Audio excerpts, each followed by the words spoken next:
Welcome back to the Deep Dive.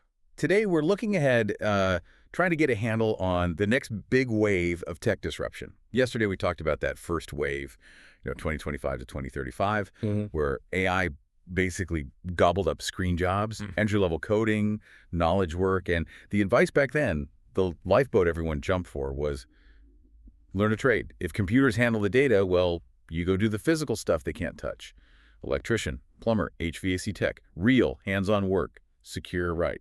And that advice, that specific pivot, that's exactly what we need to unpack today. Because we're looking at the second wave probably hitting hardest between, say, 2035 and 2045. And the unsettling thing is all those folks who retrained into the trades, they might be running straight into another dead end. The tech that makes physical labor obsolete, it's already moving out of the labs. We're talking maybe 10, 15, 20 years out for major displacement. Okay, let's just quickly revisit how fast the last escape hatch slammed shut. That context is important. Remember the whole learn to code boom started around, what, 2015? Huge push. Yeah, as old jobs faded, everyone said, go digital. And it worked for a while. But then AI got good enough to handle the basic coding, the grunt work, even generate simple apps. And suddenly, those entry-level programming jobs, poof, gone. Vanished. The bottom rungs just disappeared from the ladder. Exactly. Left a lot of people stranded after investing years in retraining. So starting around 2020, the smart moves seem to be pivoting again, this time to the trades. And the logic, I mean, it seemed totally sound. It did, on the surface. Good pay, right? Often union jobs, 70K, 100K, sometimes more. Plus, it's unpredictable work. Fixing pipes in an old house isn't like assembling widgets on a factory line. Every time. Can't outsource plumbing to another country. Can't do it remotely. It felt solid, like something automation couldn't touch. But that feeling, that certainty, it's based on picturing the wrong kind of robot. That's the crucial mistake people are making. See, right now we mostly have what you could call Type 1 robots. Industrial arms on assembly lines, warehouse bots. The ones we see in car factories. Yeah. Bolting things together. Exactly. They're amazing at one specific repetitive task in a controlled environment, but they're incredibly specialized. They can't adapt. You put that robot arm in a messy basement with a leaking pipe, it's useless. It can't generalize. So people look at that and think, see, robots can't do plumbing. But that's not the tech we're talking about for the second wave. No. The game changer is the Type 2 robot, the humanoid robot. And it's coming sooner than people think, maybe seeing early deployment around 2030, 2035. Humanoid meaning looks like a person, 2 arms, 2 legs. Basically, yes. Right. That shape lets it navigate spaces built for humans, stairs, doorways, ladders. It can use the same tools a human uses, a standard drill, a wrench. But the really critical part isn't the body, it's the brain. It's the artificial general intelligence, the AGI. AGI meaning it can think and learn like a human, not just follow instructions. Precisely. It can understand a goal like fix this wiring or install this sink and figure out how to do it, even if it encounters unexpected problems. The messy stuff tradespeople deal with constantly. An AGI robot can watch a human electrician work for, say, a few hours, understand the principles, the safety protocols, and then do the job itself, even in a slightly different situation it hasn't seen before. Okay, I need to push back a bit here. That sounds incredibly advanced. Are you saying a robot capable of that kind of complex physical problem solving will be cheap enough to replace a human plumber by, what, 2035? The cost has to be enormous. It sounds like science fiction, I know. But the timeline isn't just about the tech getting possible, it's about it getting economical. We're seeing advanced prototypes now from several companies. Once they hit mass production, the target price people are talking about for a capable humanoid is maybe around $50,000. Fit like a nice car. $50,000 once. Yeah, roughly. Now compare that to a human tradesperson. In the U.S., an experienced electrician might make $80,000 a year salary. Plus benefits, healthcare, retirement. Exactly. Add another $30, $40K easy for the total cost of employment. So you're looking at, what, 120Ks per year for the human versus maybe 50 tellers once for the robot, plus some minimal maintenance and electricity. Right. Okay. When you put it like that, the business case becomes pretty stark. It becomes almost unavoidable for companies trying to stay competitive. The math just forces the transition within a few years of the tech being reliable. And then there's the learning aspect. This is the part that really accelerates things, right? The shared knowledge. Oh, absolutely. This is the killer advantage machines have. A human master plumber spends decades building up intuition, learning tricks, understanding nuances. It's locked in their head. Right. Experience. But when one AGI robot figures out the best way to, say, install a tricky HVAC unit in an old building somewhere in Germany in The 2031, knowledge gets uploaded.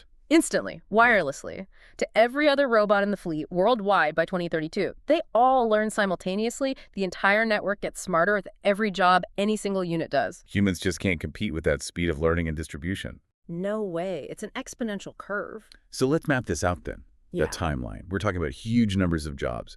I think I saw figures like 700,000 electricians in the U.S., 500,000 plumbers, 300,000 HVAC techs. These are major middle-class professions. Yeah, the numbers are significant. And the timeline, driven by economics, looks something like this.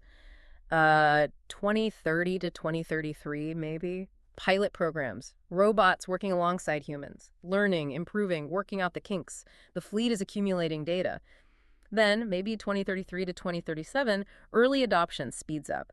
Companies doing the math we just discussed realize they have to switch to stay cost competitive, those that don't start losing bids. Okay, the pressure builds. Right. Then, 2037 to 2040, that's likely the period of rapid displacement, companies go from testing robots to mostly robots. The human role shifts dramatically. You don't need 10 electricians on site anymore. You need one highly skilled supervisor overseeing 10 robots doing the work. So 10 jobs become one. Essentially, yeah, for the actual hands-on work. Which means by 2040, 2045, the idea of being an average mid-level plumber or electrician, that job category just doesn't really exist anymore. Economically, it becomes very difficult to justify.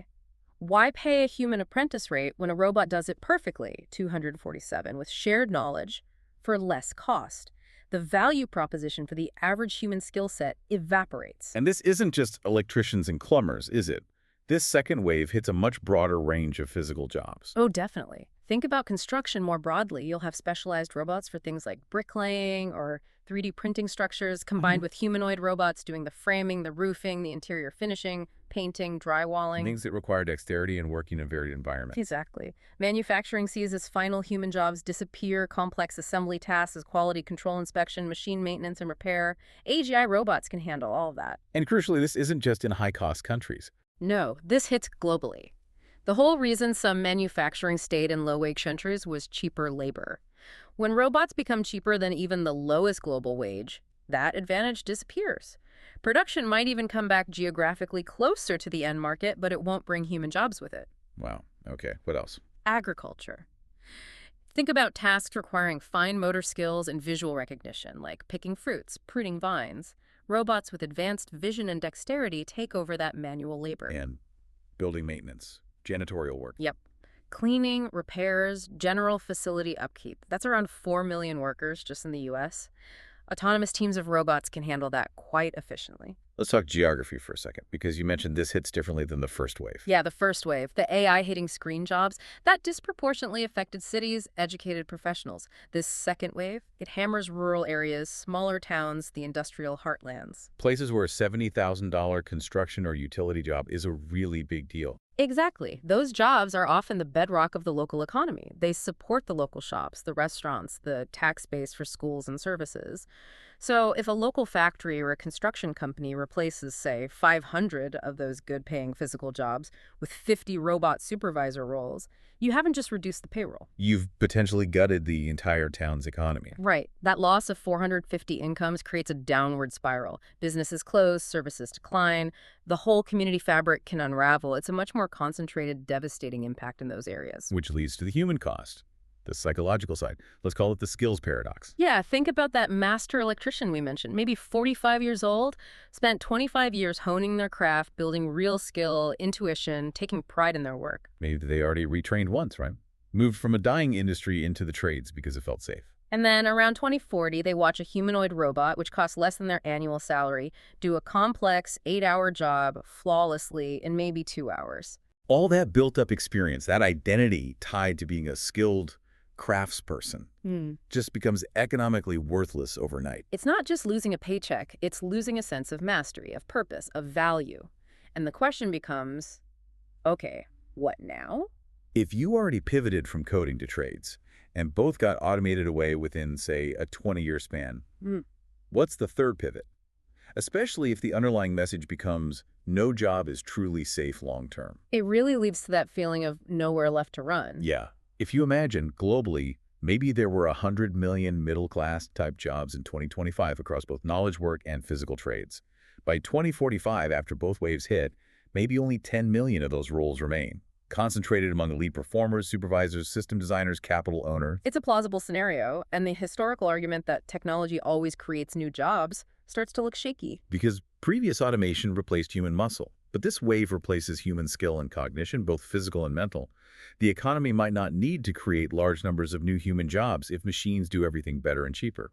And that brings us to the really big systemic problem, the macro level breakdown. Yeah. We're calling the consumer paradox. Okay, explain that. So imagine 2045.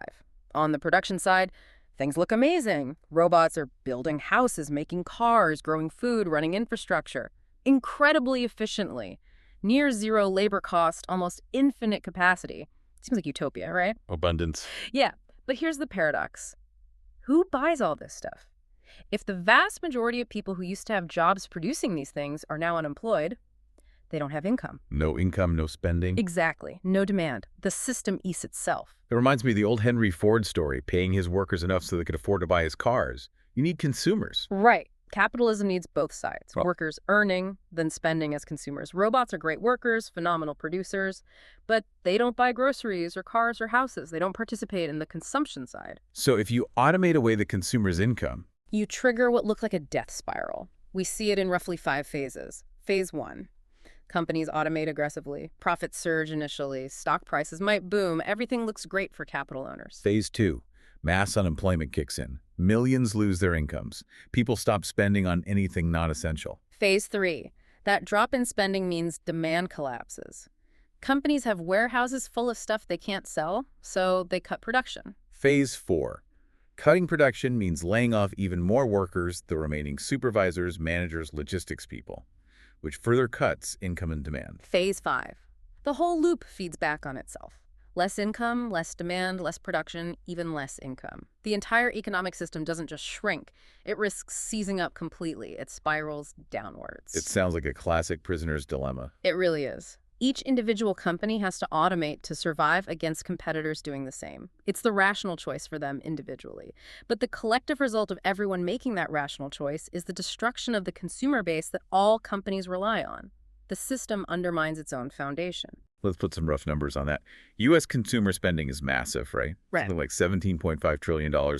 Drives like 70% of the economy. Yeah, it's the engine. So if automation eliminates, say, 85% of jobs, you're wiping out, what, $12, $14 trillion in purchasing power annually. That's the terrifying scale. You can't just tweak the system to absorb that kind of hit. It's not a recession. It's a fundamental structural collapse of demand. So if retraining failed once with coding, and it's set to fail again with trades, what are people supposed to do? The usual advice is just be flexible, adapt, new jobs will appear. But that advice always assumed the economy fundamentally needs human labor somewhere. This time might be different. The need itself might vanish. What about solutions like UBI, Universal Basic Income? Well, UBI is talked about a lot, but think about how it functions. Yeah. You tax the robot-owning corporations heavily Right. and give that money to the unemployed humans who then spend it buying products from those same corporations. It's just a circular flow. It's a very complex transfer payment system. It raises the question, if the robots make everything and ownership is concentrated, why even bother with the money loop? It doesn't solve the underlying value problem. And things like an automation dividend, where companies share profits. That relies on the goodwill of the capital owners, the people who own the AI patents and the robot factories.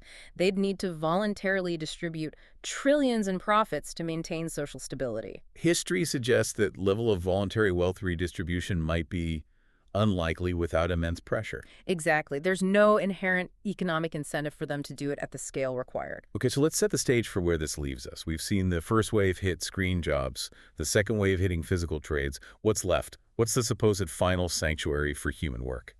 Well, the thinking now shifts towards the uniquely human skills, right? Like creativity, high-level strategy, emotional intelligence. Yeah. Complex problem solving, genuine artistic creation, empathy, caregiving, therapy, sophisticated management, teaching, the stuff that requires deep human connection or truly original thought.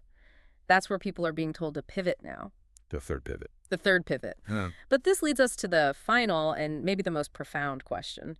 What if AGI gets good at that too? You mean AI writing truly moving novels, composing incredible music, Oh, being a better diagnostician or therapist than a human, yeah. making better strategic decisions. What if AI can genuinely connect emotionally, or at least simulate it so well we can't tell the difference? What if it masters creativity and strategic foresight? What if maybe only 10 or 15 years from now, there are essentially no tasks, mental, physical, or emotional, that humans demonstrably do better than machines? It's a completely different world. We've gone from automating calculation to automating labor to Yeah. potentially automating everything that makes us economically valuable. We've tracked the path, screen work gone, physical work gone, leading to this massive consumer paradox where the system breaks. And if this third wave creativity, emotions, strategy also falls. Then humanity faces an absolutely fundamental choice, a true crossroads for the species. Do we accept becoming economically obsolete, defined not by what we produce or do, but purely by our existence, our consumption, maybe supported by some form of post-scarcity system, still biologically limited? Or do we choose a different path? We start to merge with the technology, enhance ourselves, transcend our biological limitations to stay relevant, or become something new? That is the enormous question looming beyond the horizon. The implications are staggering. Thank you for joining us on this deep dive into the second wave, its impact on the trades, and the profound economic paradox it sets up.